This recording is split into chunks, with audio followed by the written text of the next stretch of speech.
तो ब्रेक के बाद एक बार फिर से आप सभी का स्वागत है और स्वागत के साथ ही हम लगातार जिक्र तेलंगाना के समीकरणों का कर रहे हैं और अपील भी आपसे कर रहे हैं कि घरों से निकलिए, वोट कास्ट कीजिए, क्योंकि आपका वोट बहुत कीमती है। आज नहीं तो 5 साल बिल्कुल नहीं।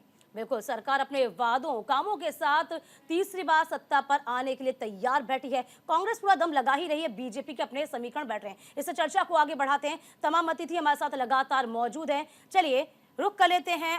रुद्र प्रताप सिंह जी, आपका क्या कहता है? 10 साल में एंटी इनकम्बेंसी तो हो जाती है, क्या यही एक वजह रही है कि केसीआर जो है 2 सीटों से चुनाव लड़ रहे हैं? इसे हम कैसे देखें? देखिए, केवल एंटी इनकम्बेंसी के बेस पर राजनीति नहीं की जा सकती है। जो अन्य विपक्षी दल है उनको ग्राउंड पे मेहनत भी करनी पड़ेगी। क्योंकि आपने देखा है कि जब से तेलंगाना बना है तब से केसीआर रही वहाँ। तो महत्वपूर्ण ये होता है कि वहाँ मुख्य विपक्षी दल कांग्रेस को वहाँ मजबूती के साथ उनके सामने लड़ना चाहिए था। उन्होंने कांग्रेस को बहुत बुरी तरह से हराया है तेलंगाना में। और अभी की स्थिति में भी रत्नेश जी आपके पास आऊंगी। रुद्र प्रताप जी की आवाज में थोड़ी सी दिक्कत आ रही है। रत्नेश जी, सवाल आपसे ये कि क्या 10 सालों का जो आक्रोश है उसी को कांग्रेस अपनी जीत का आधार समझ रही है?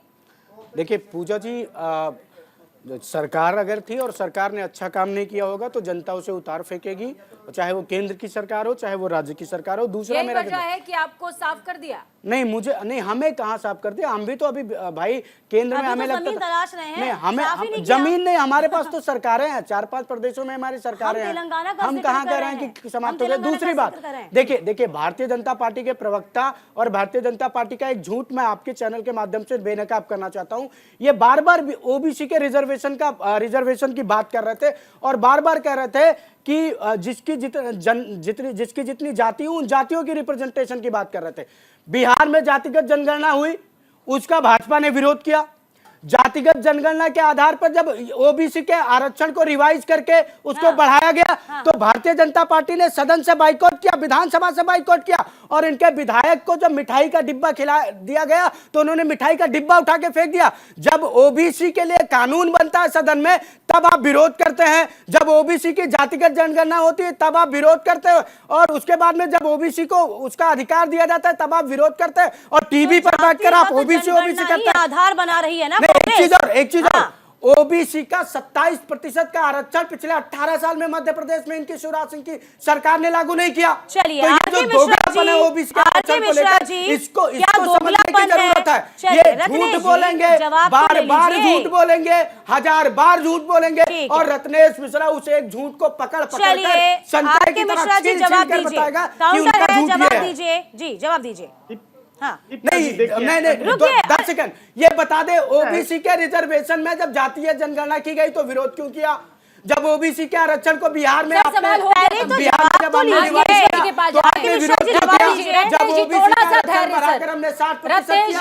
सा धैर्य, मिठाई का डब्बा क्यों फेंका? रत्नेश जी थोड़ा सा धैर्य, आरके मिश्रा जी को सुन लीजिए, जवाब दे रहे हैं। दीपिका पूजा जी, देखिए यहाँ पर अभी कह रहे थे बिहार विधानसभा के अंदर हमने इसका विरोध किया। अरे भाई, हमने तो सपोर्ट किया था। अब कहाँ?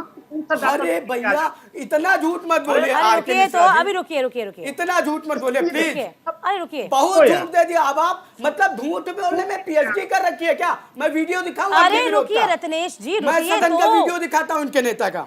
रत्नेश जी रुकिए जरा। हाँ मिश्रा साहब बताइए, बोलिए। आरके मिश्रा जी बोलिए। क्योंकि जातिगत जनगणना हमने कब कहा विधानसभा विरोध किया था? हमने उनको सपोर्ट किया। जातिगत जनगणना सपोर्ट ही किया। बात कहाँ से आई? हमने कहा कि आरक्षण के ऊपर इसकी रिप्रेजेंटेशन तो बिहार के अंदर है, उसकी माओवादी सबसे ज्यादा है। आज तो जात कास्ट को लेकर के बहुत उछल रही, तो क्या 19% वाले देंगे? क्या कांग्रेस इसको करेगी? दिक्कत यहाँ पर यह है कि हमेशा से जो भी गुरबा व्यक्ति है और उनको नीचा ही करने का काम। आपको एक उदाहरण देते हैं, 17 करोड़ गरीब उन्होंने केवल कागजों में अमीर बना दिया था। कोई मैं नहीं कह रहा हूँ, रिकॉर्ड कह रहा है। नहीं, यहाँ पे आप देखिए, यदि हम वो तमाम चीजें हम समझ रहे हैं, वो एक अलग मुद्दा चला गया। यदि हम तेलंगाना पे ही फोकस कर रहे हैं, तेलंगाना की ही बात करते हैं, यहाँ पर बीजेपी बहुत मेहनत करने की जरूरत है। हालांकि आपका 2019 में लोकसभा को लेकर वोट प्रतिशत बढ़ा होगा, इससे इनकार नहीं किया जा सकता। शायद आप दूर का सोच रहे होंगे, लेकिन यदि हम तेलंगाना राज्य का जिक्र करते हैं तो 2018 में भी आपको अपनी स्थिति पता है। इसके अलावा जो जनता जिस बात से त्रस्त है, भ्रष्टाचार से त्रस्त है, वही आरोप कांग्रेस आप पे लगा रही है कि आप तो भाई हाथ मिलाकर बैठे हैं बीआरएस से, और ये बहुत बड़ी बात है। आरके मिश्रा जी, हाँ बिल्कुल सही। मैं पहला प्रश्न का आपको एक उत्तर देना चाहूं। आपने कहा हमारा वोट 2018 7%, 7.1। सही बात, वोट प्रतिशत वहां पर ये, इसका मैं एक दे सकता हूँ। पश्चिम बंगाल, मैं अपने को फिर रिपीट करता हूँ, पश्चिम बंगाल के अंदर हमारी स्टेशन के 3 सीट और हम सब लेकर के पहली बार 2019 के अंदर तेलंगाना नहीं, हमने 40% हमारा वोट था।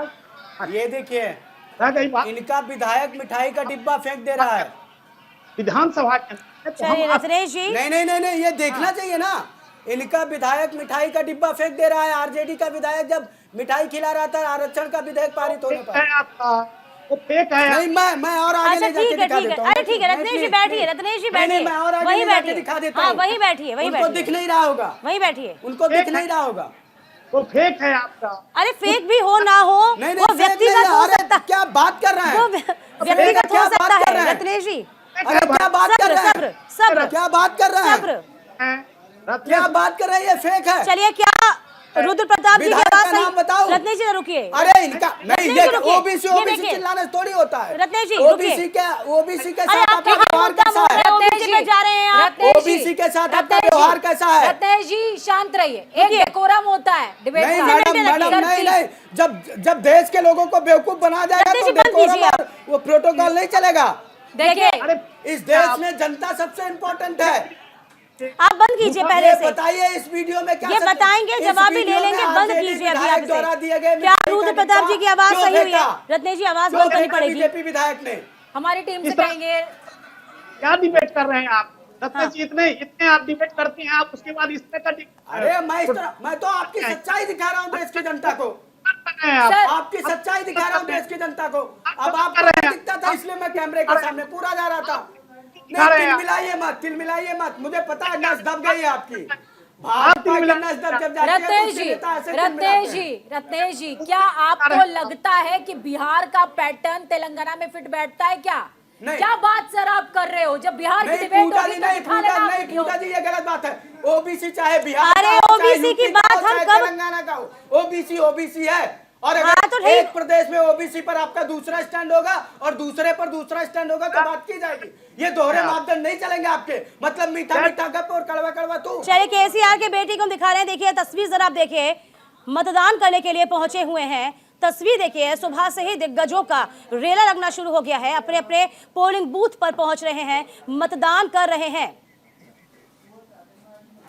तो फिलहाल तस्वीरें हम आपको दिखा रहे हैं तो जहाँ केसीआर पर- के बेटे इस समय पोलिंग बूथ पर मौजूद हैं और वोट केटी- कास्ट करने के लिए पहुंचे हुए हैं। देखो केटी रामाराव इस वक्त आपको बता दें पहुंचे हुए हैं वोट कास्ट करने के लिए। केसीआर के बेटे केटी रामाराव।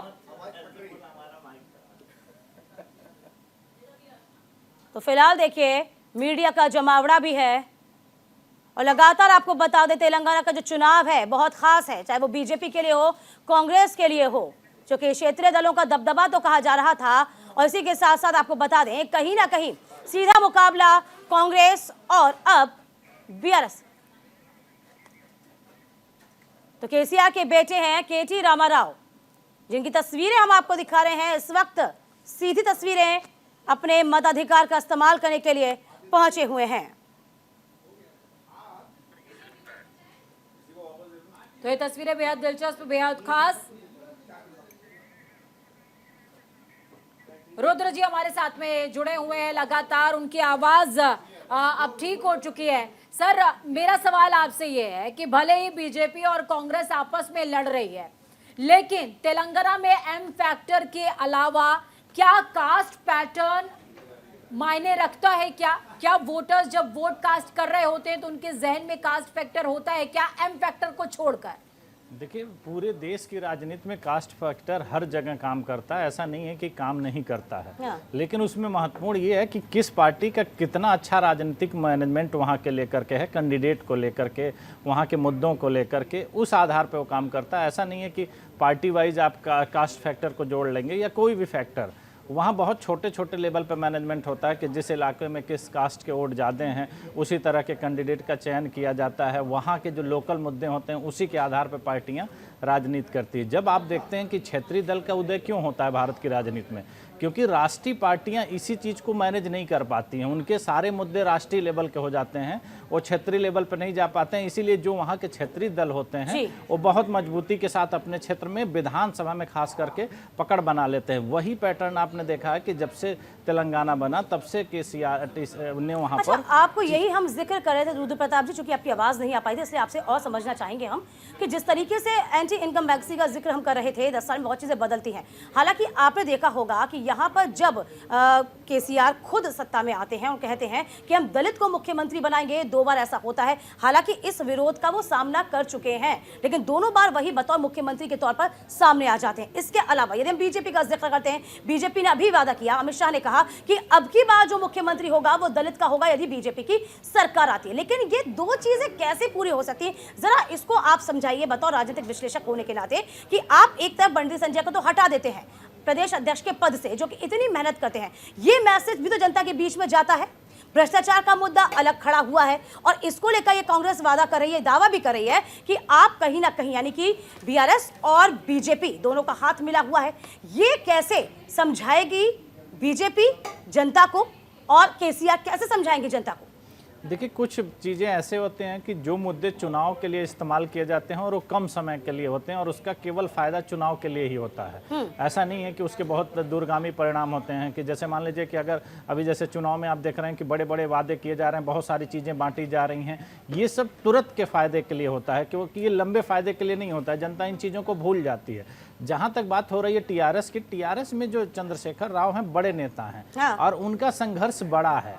अब तक कोई भी पार्टी उनसे बड़ा वहाँ चेहरा ला नहीं पा रही है, जिसकी वजह से वो 2 बार से मुख्यमंत्री हैं। और हो सकता है कि जिस तरह की अभी स्थिति बताई जा रही है वो अभी सारे लोगों में से सबसे आगे चल रहा है। तो जो सबसे महत्वपूर्ण होता है कि राजनीति में, कि आपके पास चेहरा कौन है। जब आप कोई भी चीज़ बोल रहे हैं, किसकी बात पर ज़्यादा भरोसा किया जाता है, ये बहुत महत्वपूर्ण है।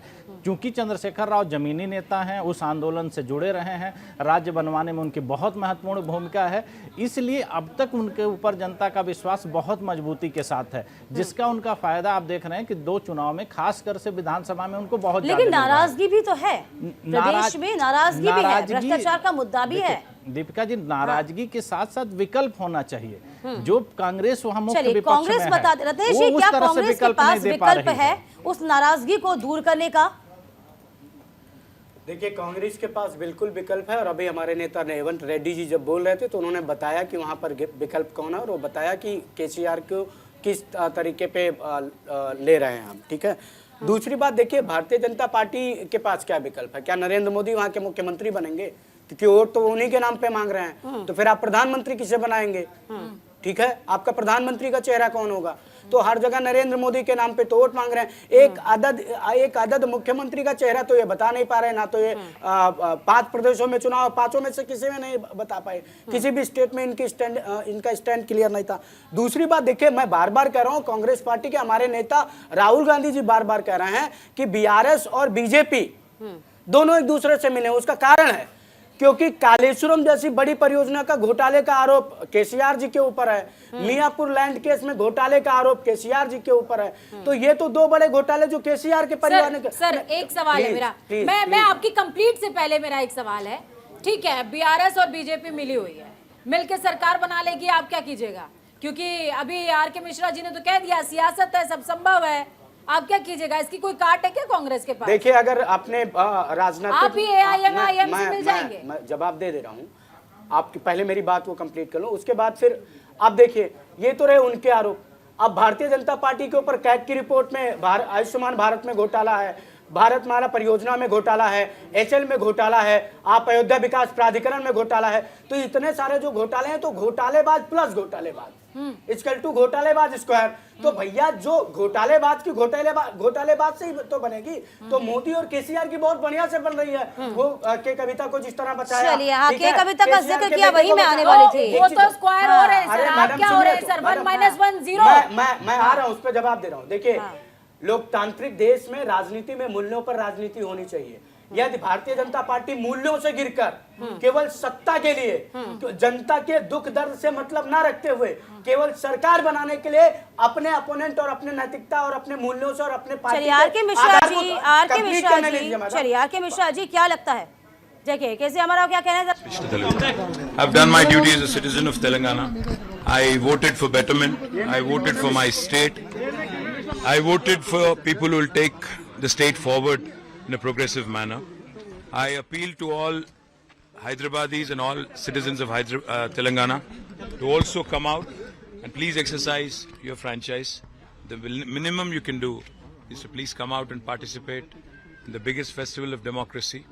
And I do humbly appeal because urban voters have not been coming out in big numbers. I do humbly appeal to all the urban voters to come out.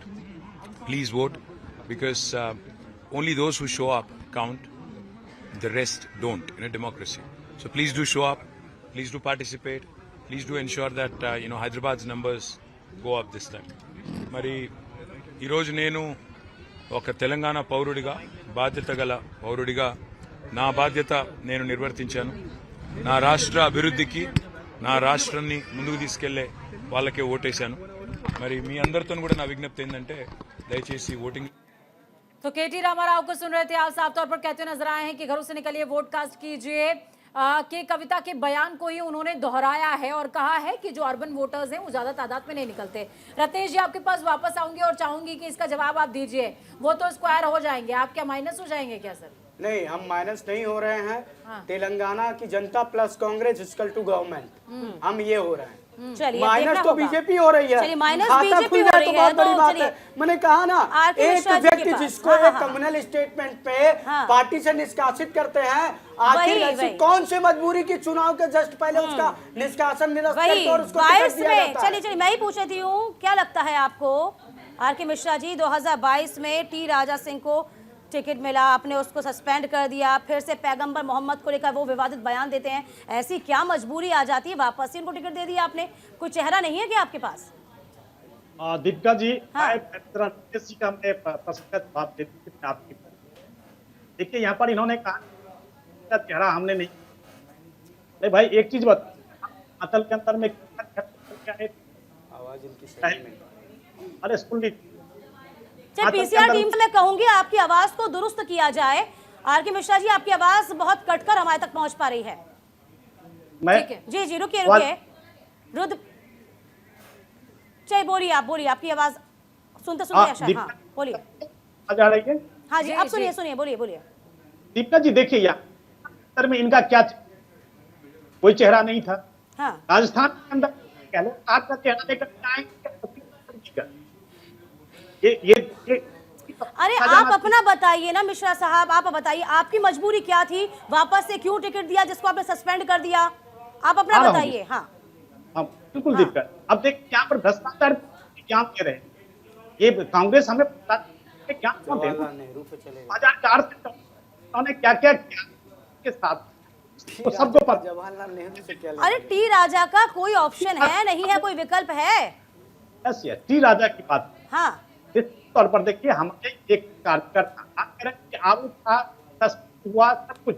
देखिए संगठन है, संगठन सर अरे असदुद्दीन ओवैसी कह रहे हैं कि आप नफरत फैलाने वालों को टिकट दे रहे हैं, ये बहुत बड़ी बात है। उसी सीट से दे दिया रत्नी। चलिए रुकिए ओबीसी जी, रुद्र प्रताप जी, इसे हम कैसे देखें? क्या चेहरा नहीं है? आर.के. मिश्रा जी के सारे सवालों का एक ही जवाब है, पार्टी लाइन है, पार्टी लाइन पर रुद्र चल प्रताप रहे हैं। जी जो कह देते हैं गांधारी की तरह पट्टी बांध लेते हैं।